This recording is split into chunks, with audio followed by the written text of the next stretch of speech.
Welcome to the Bushido Gang. What's up, guys? It's Attack on Samurott, and welcome to week 2 of the IPC League, or the International Pokemon Cup. So, for this week, we are battling Traphouse Dugtrio, coached by AJag. So, this week, AJag brought with him Blaziken, Heliolisk, Landorus, Landorus, Therian, Garbodor, Lapras, and Megaladios. While if you guys saw my team builder, this week I'm bringing with me Hieroglyphic, the Sigilif, Cannabis, the Executor. We got Biggie, the Guzzlord. We got Smokey, the Heatran. Blasphemy, the Silvally, and we have Black Pearl, the Cloister. So, before we get started with this match, make sure you guys leave a like, comment, and subscribe for some more league content on the channel, and some other content as well. Also follow me on Twitter, follow me on Twitch, join my Discord Bushido Gang, and subscribe for some more content. I think I just repeated myself. But yeah, without further ado, let's get this game started. So, turn 1, he leads with Lapras as I lead with Sigilif. Now, the reason why I led with Sigilif is because I was expecting him to lead with Lando, or maybe even Garbodor to get his hazards up, or even well, mostly I was expecting one of these two to be his lead, but instead he leads with the Lapras. So that actually forces me out because I don't want to get hit with an Ice Beam. So I actually bring Blasphemy in to take the Ice Beam. So he does go Ice Beam like I predicted. He switches out, brings in Garbodor as I go for the Toxic. So that was a good play on his part for scouting for the Toxic.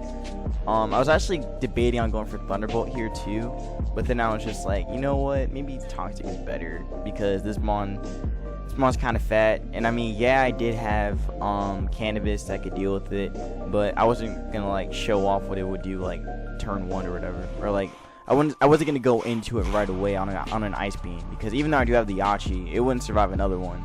So yeah, I couldn't risk that. But anyways, he brings in the Garbodor, and this Garbodor becomes kind of a problem because it can set up hazards. So you're gonna see right here. I go for the Parting Shot, and bring in Heatran as he goes for the Spikes. Now the Spikes are really gonna mess me up. He actually gets up all 3 of his layers right here, which again is a problem. I go for the Overheat because that was the best play I had to make. I switch out, bring in Sigilif as he goes for the Pain Split. So good play on his part, predicting the switch out. He brings in the Lapras, takes 24 from Rocks as I go for the Psychic. So actually this is important right here, seeing as how much Psychic did. That told me that he was most likely specially defensive or an AV Lapras. So I really had to switch out on that play because I was not trying to risk anything. So yeah, that seeing as how much. Actually, I was debating on going for Psyshock or Psychic here, I think. Because I wasn't sure like which one would do more. So I just decided to go for the Psychic just to scout if he was like AV or whatever. And yeah, again, seeing as how much Psychic was, I assumed that he was AV. So I bring Tran in to take Spikes.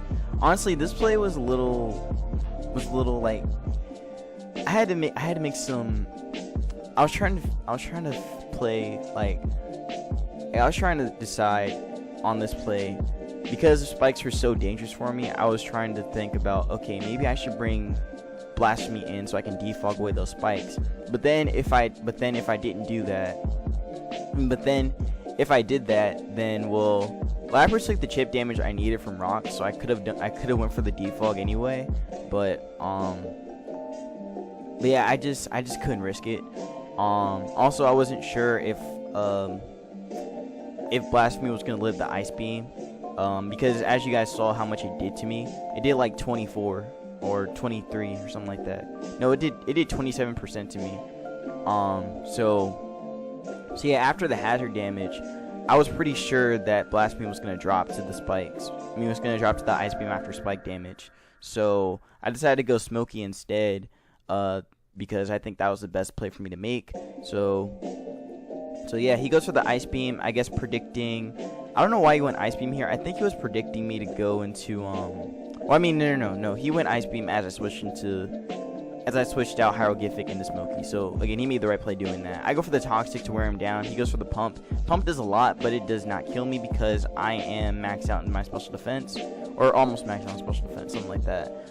But yeah, I go for the Toxic because that was the best play to make. So yeah. I actually go for the Protect to scout for whatever else he would do, but since he showed off he had Hydro Pump and Ice Beam, again, that pretty much told me that yeah, he's definitely AV or something.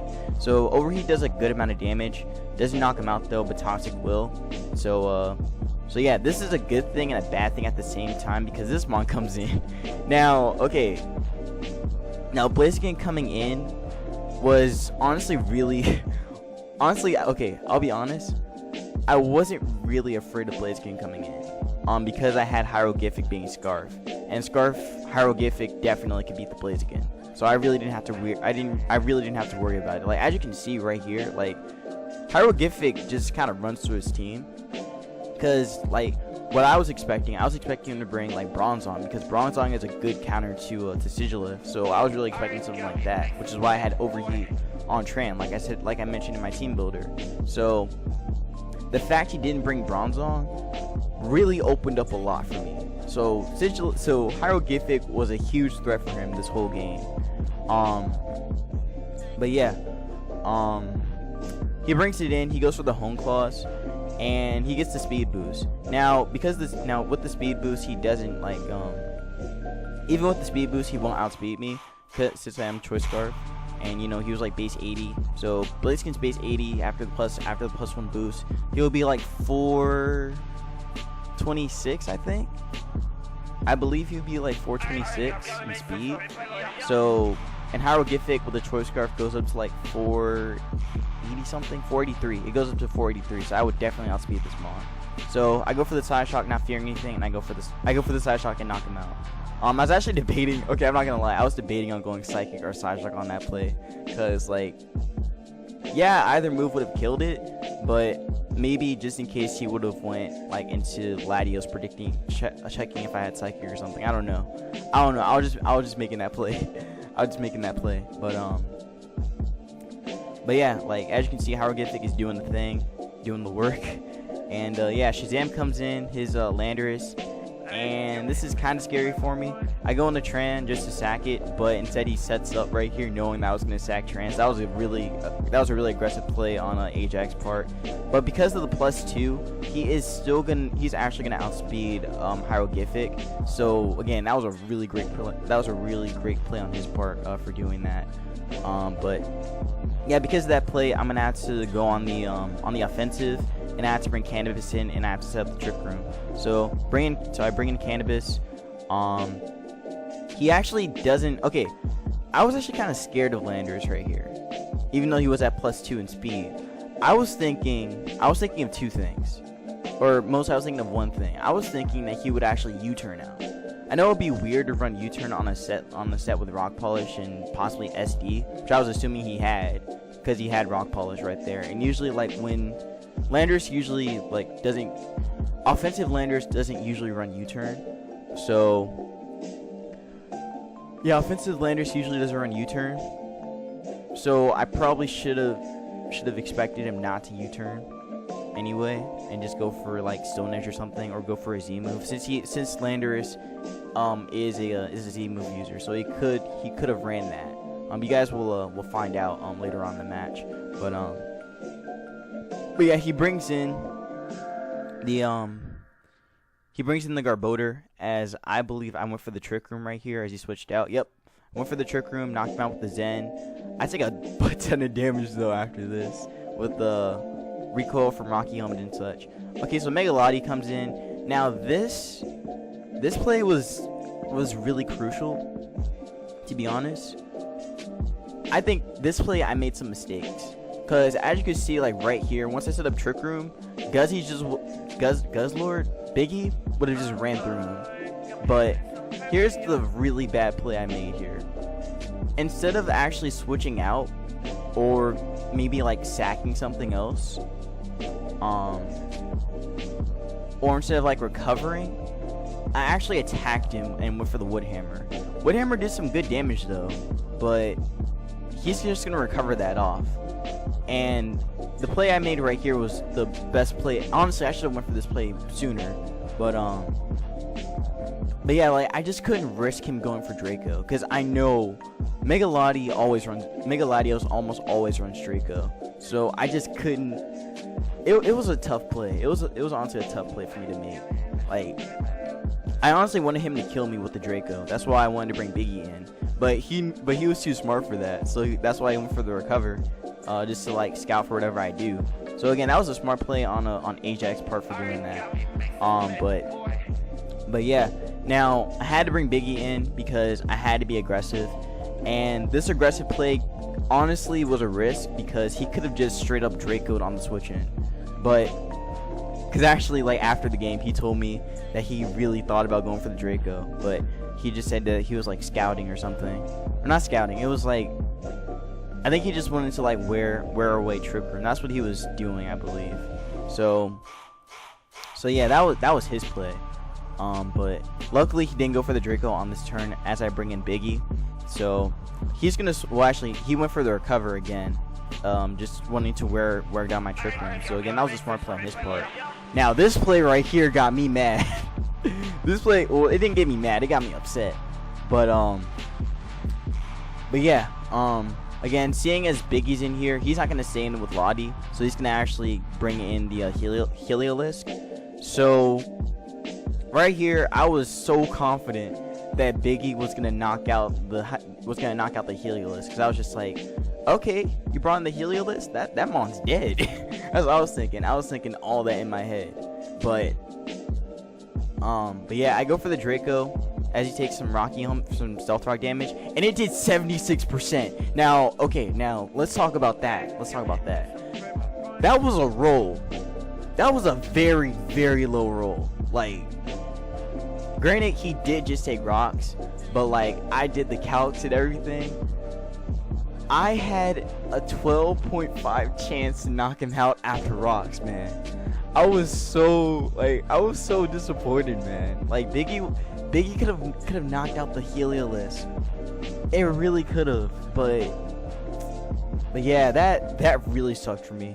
So he's actually gonna reveal on this turn that he is gonna knock me out with a Hyper Voice, and that also got me. That also got me. Like, honestly, I'm not gonna lie. If I knocked out the Heliolisk, like, Biggie could have just swept through him. Legit, Biggie could have just swept through him. Because I'm pretty sure I would have lived a hit from Lando. Granted, like, my special attack would be kind of low, but it'll be at -1, so Draco could still do a ton of damage. But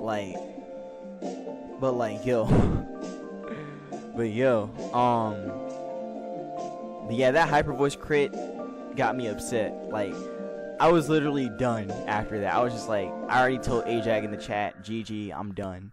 I was literally done, because Biggie really could have won this game. It really could have. But yeah, that Hyper Voice crit really messed me up. He also told me that he was Specs Heliolisk, so the crit did matter. The crit definitely mattered. I don't actually know what the calcs were. Maybe I'll like say it in the comments or something if you guys are curious about it. But yeah, that crit really messed me up. So my counterplay was to bring in Sigilif, since Sigilif was gonna outspeed this. So I think that was my play. No, I brought in Cannabis. I don't know why I brought Cannabis in. That was actually a bad play. Granted, like, I think I just threw Cannabis out there because I was just like, you know what, take it, I don't care. I think that's how I took that play. I think I also wanted to get I didn't want to get a free switch in. Like, again, Sigilif would have been the better play. I mean, Hieroglyphic would have been the better play to make, but I guess I was just like, you know what, I don't need Cannabis anymore. You can just take them all. Just take it. I don't need it. But yeah, he does knock me out with the Hyper Voice, so Cannabis does drop. So Sigilif comes in, I go for the Ice Beam, and I do knock out the Heliolisk. So now Megaladi comes in. Now, I believe... Okay, no, I brought Blasphemy in. I actually wanted to bring Blasphemy in because I wanted to Toxic the Lottie, if possible. Also, yeah, I wanted to toxic the Latios, I believe. Like, I could have stayed in and went for the Ice Beam on the on Mega Lati, but Draco would always kill Sigilif. So, would always kill Hieroglyphic. So that's why I had to switch out and bring Blasphemy in. So, I do take some spike damage. He does go Draco. And, yeah, so that showed me that his only, well, not his only, but, like, Draco was his best move to go for. So, he had to make that play. Also, it seemed as though he didn't have anything to hit Blasphemy with. At the time, so I do go for the defog. Not that it really matters. Well, actually, it did kind of matter, because in my mind, I was thinking, okay, once I defog these hazards away, I can bring Cloister in, I can go for the Ice Beam, and I can knock out Shazam. That's what I was thinking at this point.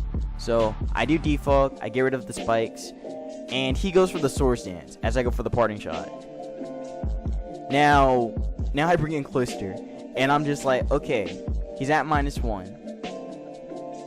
I know okay, at the time, I wasn't thinking that he was Z-move, actually. Like, I had a feeling he was, but I wasn't really thinking about it. Like, I thought maybe he wasn't Z-move or something. But yeah, he goes for that. He goes for the Swords Dance on the Parting Shot play, so that was a great play on the AJag's part for doing that. As I bring in Black Pearl, and he goes for the Z move, and the Z move does knock me out. So yeah, honestly, I should have made this sash. If anything. Honestly, Black Pearl being sash probably would have been better than running a Eject button, like. Because Black Pearl didn't do anything this game. It didn't do anything this game, so yeah. So yeah, again, once Black Pearl died, I also just said GG. Because again, I wasn't gonna win with a weakened Silvally, and Draco was gonna kill Hieroglyphic anyway. So Black Pearl dying just pretty much told me, all right, this is the end. So I Ice Beam, get rid of the Lando. And now my only play here is to get a crit or a freeze. That's it. That's my only play here. I need to get a crit to knock out Lottie, or I need a freeze. So I was praying, or he misses Draco. Those were the only options I had. So if we're going percentage wise, I was leaning more towards him missing Draco. Because if he missed Draco, I could have won. But since I said I could have, and Ice Beam does 51%, and he's at -2, it's pretty much all Silvally now. So he goes Grass Knot, it doesn't do that much. I go Toxic, and pretty much this game is just gonna be him recover stalling me out until it's the end of the game. So yeah, honestly, I should have made Silvally Bolt Beam. Bolt Beam probably would have been better than running just Thunderbolt. But again, at the time, I was thinking about him only running like maybe 1 or 2 water types. Mostly Vaporeon and Lapras. But yeah, Thunderbolt's not gonna do anything. Toxic's gonna barely knock him out, and yeah, he knocks me out with the Grass Knot, and that was game. So honestly, this game was a lot better than the first week. At least I didn't get swept in this game. So I'll give him that. This was actually a very fun game. I'm not gonna lie. It was a great game. It was a great game. So yeah. Man, it was such a close game too, for real. Like that was the closest game I've had so far. So hopefully I have some more close games like that in the future. But yeah, again, good game to GG to AJag. I don't know who our week 3 opponent is gonna be, but I'll let you guys know in the team builder. So yeah, make sure you guys leave a like, comment, and subscribe for some more league content and for other content on my channel. Make sure you guys also follow me on Twitter. Follow me on Twitch. Follow me on Twitter, and join my Discord Bushido gang if you want to talk to me. So yeah, that's it for this week. Or for week 2, and I'll see you guys in week 3. Take care.